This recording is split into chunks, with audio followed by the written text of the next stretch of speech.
very good morning to all of you. So, যেহেতু সময় খুবই কম, আমি চেষ্টা করব টু দ্য পয়েন্ট কিছু বিষয় হাইলাইট করার জন্য।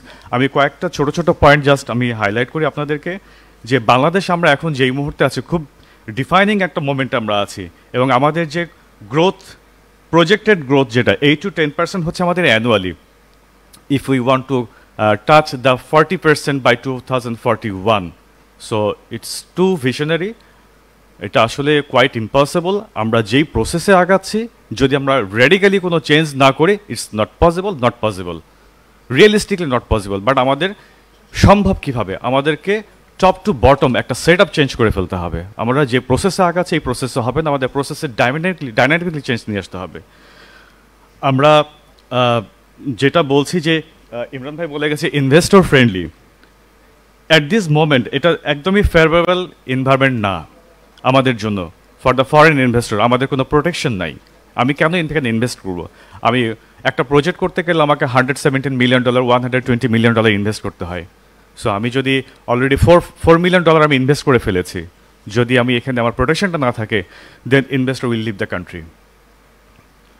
Bangladesh is a very suitable place for the solar energy, because এখানে আমাদের 4 থেকে 6 ঘন্টা থাকে, হচ্ছে 6 ঘন্টা kilowatt hour per metre square per day. Very good place. আমাদের কোস্টাল এরিয়াতে আমরা কিন্তু প্রায় 30 গিগাওয়াটের মতো অফশোর উইন্ড পাওয়ার করতে পারি। হিউজ অপশন আমাদের এখানে আছে। আমরা যেটা বলছি যে 40% আমাদের টার্গেট হচ্ছে by 2041, so it's a huge opportunity for us. এবং estimated projected investment could be like the $25 billion, so it's not so small amount by 2030.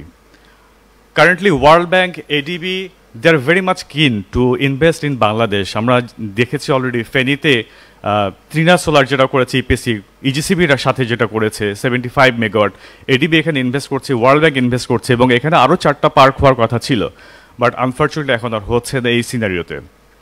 এবং কারেন্টলি আইএফসি এবং KKR, they are also not interested to invest in Bangladesh, because the invest is not friendly in Bangladesh right now, and তারা একটু careful থাকতে চাচ্ছে। আমার investor হচ্ছে IFC, KKR আমাকে further কোনো গোহ্যাড দিচ্ছে না বাংলাদেশে ইনভেস্ট করার জন্য। কিছু চ্যালেঞ্জ আমার রয়ে গেছে এখানে। নাম্বার 1 হচ্ছে যে পলিসি ইনস্ট্যাবিলিটি। বাংলাদেশে আমাদের পলিসিটাকে এমন একটা রেগুলেটরি ফ্রেমওয়ার্ক আনা দরকার যে which will be stable and very transparent.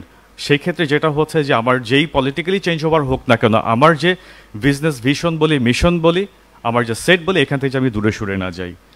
আমাদের যে ব্যুরোক্রেটিক রেড ট্যাপ আছে, একটা অ্যাপ্রুভাল পেতে আমাদেরকে 2 থেকে 2.5 বছর 3 বছর লেগে যায়। প্রতিটা ইন্টারমিনিস্ট্রি যে ডিভিশনসগুলো আছে, এইখানে একটা টেবিল থেকে আরেকটা টেবিলে ফাইলগুলো মুভ করাটা কোয়াইট ডিফিকাল্ট হয়ে যায়। এখানে যদি কোনো গভর্নমেন্ট অফিসিয়াল বা ব্যুরোক্রেট থাকতেন আমাদের জন্য সুবিধা হতো, হি কুড আনসার বেটার।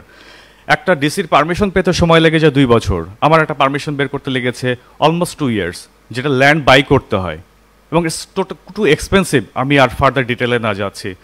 এইখানে যে দৌরাত্ম্য আছে, এই দৌরাত্ম্যটাকে বন্ধ করতে হবে।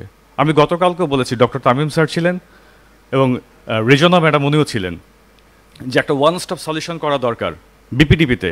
হুএভার সামান আন্ডার, এটা একটা ওয়ান স্টপ সলিউশন থাকা দরকার। আমি বারবার বলেছি, ইভেন আগের যে রিনিউয়েবল ডিভিশন যারা দায়িত্বে ছিলেন তারা বলেছে ঠিক আছে, এটা চিন্তা ভাবনা করবো।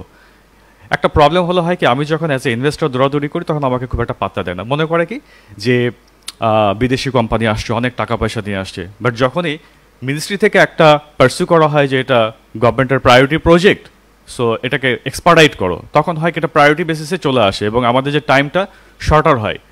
আমি একটা প্রজেক্ট নিয়ে সাফার করছি লাস্ট 3 ইয়ার্স, অথচ এই 3 ইয়ার্সে কিন্তু সিওডি হয়ে যাওয়ার কথা ছিল, 50 মেগাওয়াট গ্রিডে যাওয়ার কথা ছিল। সো বোথ পার্টি উপকার পেত। একটা হলো গভর্নমেন্ট সে তার ন্যাশনাল গ্রিডে অ্যাড হলো, পাশাপাশি বিজনেসটাও হলো, এবং আমি কি হতো আরও একটা 50 মেগাওয়াটের প্রজেক্ট করতে পারতাম। ফাইন্যান্সিয়াল কিছু ব্যারিয়ার আছে, আমাদের যে ইন্টারেস্ট রেট অনেক হাই, এবং বর্তমানে যে ডলারের যে ইভ্যালুয়েশন হচ্ছে, ডিএভ্যালুয়েশন হচ্ছে, এটা আমাদেরকে আসলে নিরুৎসাহী করে দিচ্ছে। সো এটা তো আসলে একটা স্ট্যাবল সিচুয়েশন আসা দরকার। বাট কিছু চ্যালেঞ্জ তো আমাদের আছেই। আমি যেটা আবার বারবার বলছি যে পলিটিক্যালি আমাদের একটা স্ট্যাবিলিটি দরকার, পলিসিটিকে স্ট্যাবল করা দরকার, এবং কোনো ডিসিশন নেওয়ার আগে ইনভেস্টরদের সাথে অ্যাটলিস্ট বসা উচিত, যে আমার ফিডব্যাকটিকে এটা আমার জন্য কতটুকু বেনিফিটেড হবে বা কতটুকু আমি, কারণ we are always eager to sit with the government.